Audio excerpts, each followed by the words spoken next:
AITAH for having my mother-in-law attend the birth of my first child instead of my mom? Posted by you/chronicallyanxious_. I want to preface this by saying that my husband is currently deployed and will most likely not be able to come home for the birth. Knowing this, my husband and I had originally planned for my own mother to fly into town and help me before and after giving birth.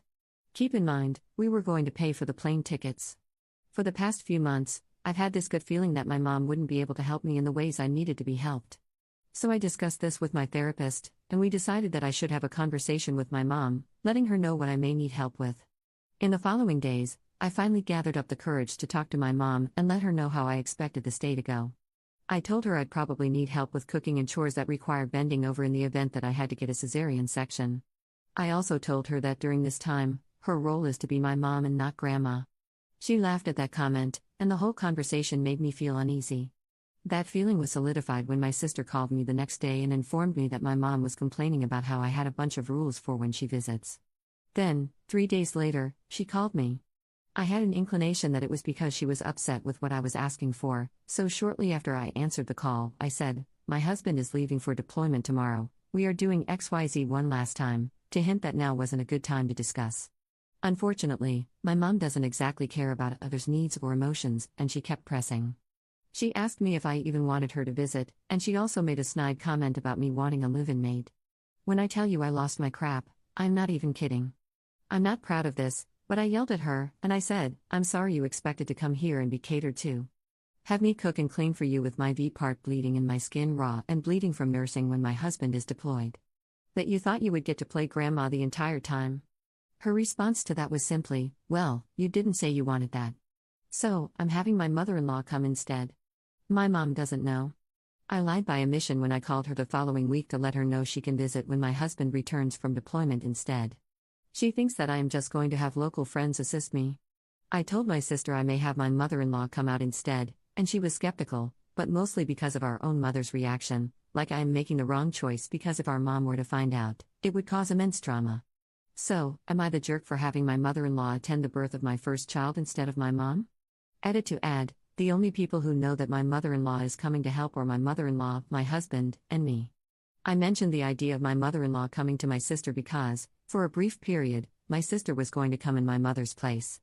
However, since my sister is a labor and delivery nurse in a different state, the likelihood of her being able to be here when I go into labor was slim to none. So I casually mentioned to my sister that my mother-in-law canceled her cruise, and would be available when I'm due, to feel out her reaction to me no longer needing her help around that time. Anyway, that's why my sister knows there's a possibility my mother-in-law might come. I've purposely not told her that my mother-in-law is definitely coming to prevent her from slipping up and telling my mom. I know, it's all messy, and it's mostly because everything unfolded so quickly. Top/relevant comments. Commenter. Not the jerk, you and your sister ought to think about how much worrying about your mom's reactions to things affects your choices. Ops response. That's something I'm working on in therapy. I felt pretty confident in my decision until my sister was like, "Oh, but it'll be so bad," etc.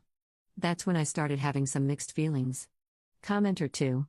Maybe I'm wrong, but I don't see a problem with asking your mom to be a live-in maid. I did it for my daughter this past summer when she had surgery for some touch-up work after 4 kids and a hysterectomy.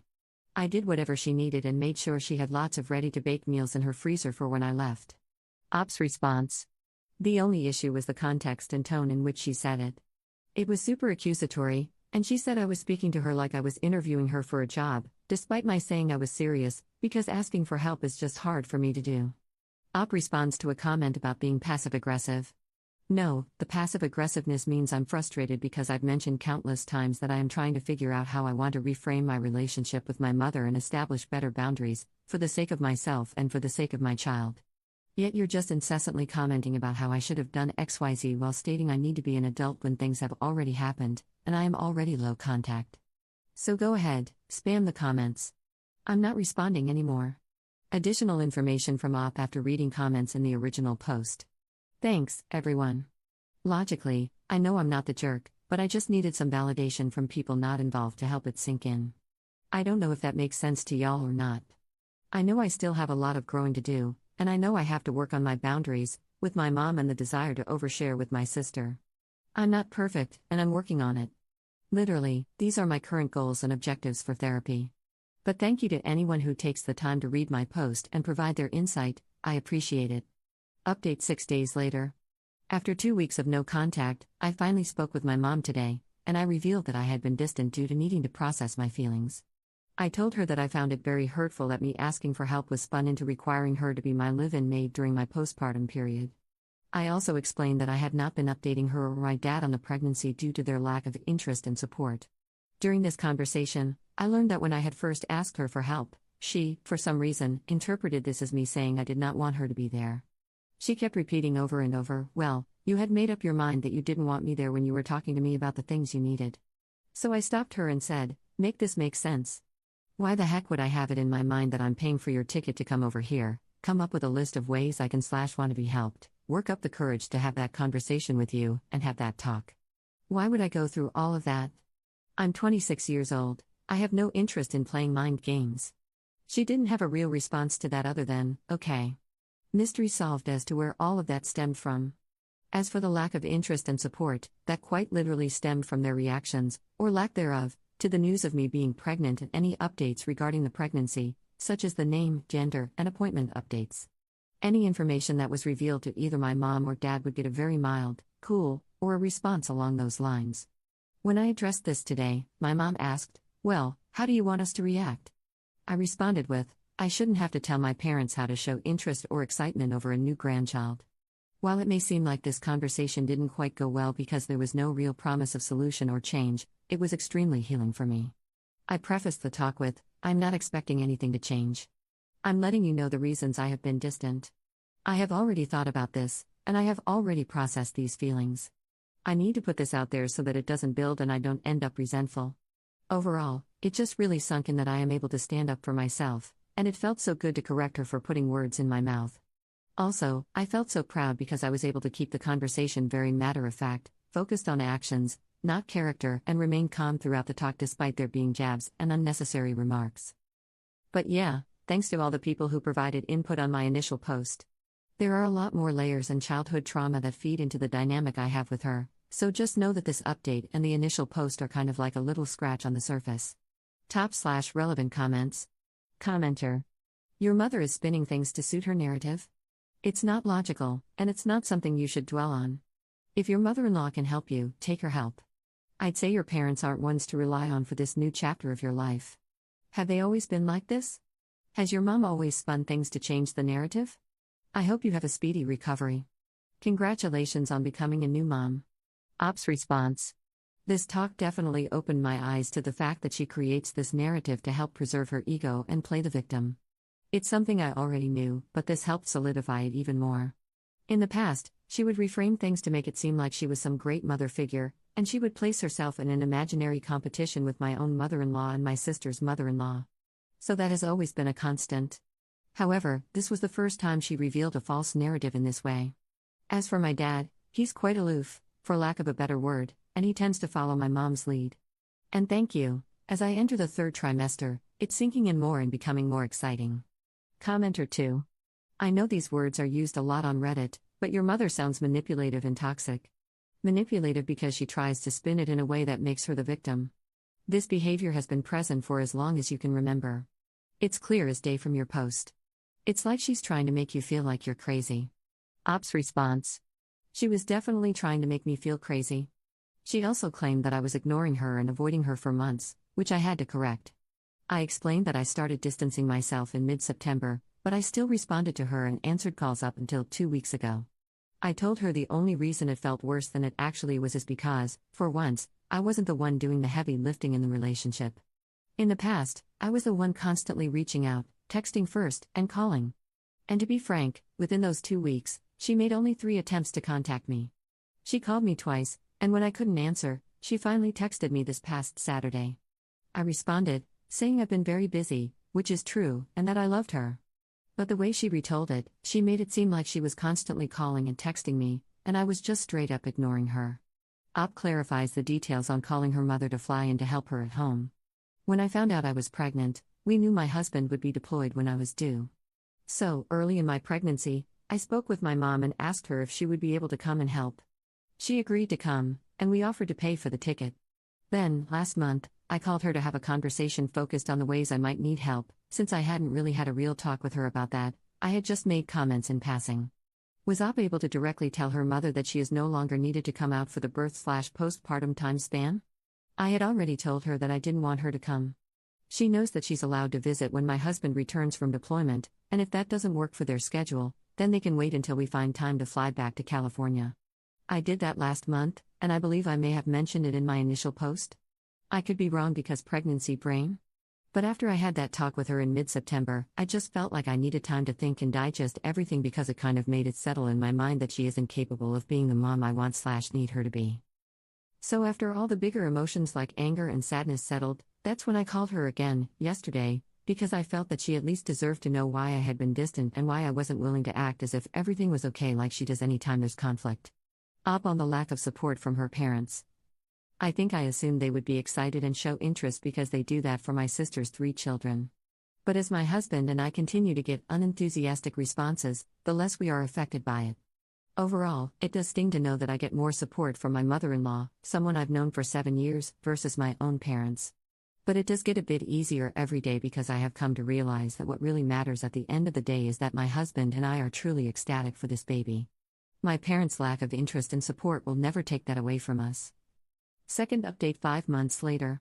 Well, this is an update I didn't think would actually happen, but here we are.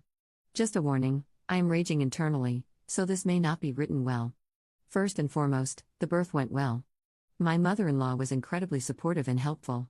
The months leading up to me giving birth, the relationship I had with my mother was very surface level. I did not reach out as frequently. Things got a bit tense about a week prior to me giving birth due to other familial issues. My mother did not call or text me during the 2 weeks leading up to my due date. Honestly, the icing on the cake was my father asking me if I was having a boy or a girl. My husband and I told both of them last summer. The distance led me to tell them I had my son the next afternoon. That decision brought me a lot of peace. Fast forward to 2 weeks ago. I called my mother to chat, not about anything serious, just a quick check-in. The phone call threw me off because she apologized to me. She said, "I miss you. Our relationship is different, and I don't know how to fix it because I feel like I don't have the opportunity to. I should have handled that talk a lot differently. I want to come and help you." I don't know if it was my postpartum hormones, but against my better judgment, I offered to have her come for 6 days. Honestly, my first red flag should have been her not fighting back and saying she could pay her own way. But oh well. I figured this visit would benefit me in the sense that I could try to be less resentful, and I could at least say that I tried. She arrived Saturday night, and the first full day was Sunday. I spent a lot of that day feeling agitated because the second I would lay my son down in his bassinet to go do something, she would pick him up. It became quite clear to me that my decision to have my mother-in-law come and help me was the correct one. That evening, I told her that she cannot pick my son up every single time he cries because when she leaves, I physically am not able to do that for him. I told her that I'm essentially a single parent until the foreseeable future. She sheepishly apologized and said she wasn't thinking about it. But this day has just been a crap show. I didn't trust her watching him alone for long periods because I caught her starting to fall asleep on the couch while holding my baby, literally 30 minutes after she told me I could go nap. Thank God I was in the kitchen prepping dinner and caught it. She did not offer to make meals. She made a comment about eating dinner at 8 p.m. because she isn't used to it like me. I had to tell her that eating dinner at 8 p.m. is not a choice. I told her she didn't offer to step in and start dinner while I was doing laundry, FaceTiming my husband in between his watches, or nursing my son. What was she doing? Basking in the Florida sun on my patio with the dogs while scrolling on her damn phone. The real reason I'm rage typing all of this isn't even because of her lack of help. It is her lack of emotional support. Today, I was told that my husband's deployment is extended. I was sobbing. What did my mother do? She said, "I'm sorry. I haven't gotten a single hug from her. I got this news 4 hours ago. What I did get was her telling me to go take a shower, which was really code for go shower so I can cuddle the baby because you won't be able to. I feel so angry, disappointed, and ashamed that I spent money on her coming out here. I guess it's not a total loss because this day has helped me not put on rose-colored glasses like I normally do when it comes to her." Edit to add, I drop her off in a few hours as planned, thank goodness. For those saying to never pay her way again, absolutely 1000% never happening.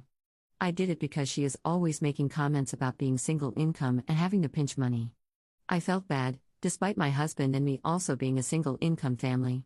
However, I feel tricked because, While she was here, it was revealed that my parents are going to Vegas next weekend. This whole stay has left me feeling like a big idiot who was tricked. I'm so glad she is gone first thing in the morning. Top/relevant comments. Commenter. Your mother didn't even plan to pay her own way. I'd never dream of expecting my daughter to pay travel expenses for me. Obviously, her idea of helping hasn't changed one bit, and she only apologized so she could come monopolize the baby. Has she always been this self-serving? Op's response. She has, but it's only something my sister and I discovered within the past few years. What made us view her differently was when our paternal grandma was in hospice, and my sister told her that maybe she should visit at a different time because our dad might need her during this period. My mom lost her crap and yelled at my sister, saying that she was taking her grandbabies away from her. That was really what made us look at her completely differently. Op responds to a comment about her being resentful toward her mother because Op wasn't getting the support she was hoping for. Yes, I'm resentful towards her. I'm trying to work through that, it's hard. She's not a bit selfish, she is selfish. It's not just this, it's a mountain of things from childhood as well as this period of my life. I wasn't passive-aggressive regarding that dinner. I spoke with her about her not helping or offering to help at the end of the night after she made 3 passive-aggressive comments about eating so late when she never vocalized that she was hungry sooner. Time tends to go by very quickly when you're juggling a household and a newborn alone, and unfortunately, that means eating later than I'd like to. However, she is a perfectly able-bodied person, and she could have told me she was hungry, and I would have either sent her the recipe I was using or managed my time a bit better. She rarely calls or texts me. I do most of the reaching out for our relationship. If she does reach out first, it's maybe once every few weeks. She did not go out of her way to call me to apologize. Also, she is a hugger. She hugs people all the time. I just couldn't fathom my child sobbing on the couch while I laugh at a movie that is playing in the background after they got awful news, pretending that everything is okay. This trip has made me accept that she will never be able to fulfill the emotional wants and needs I wish she could give me.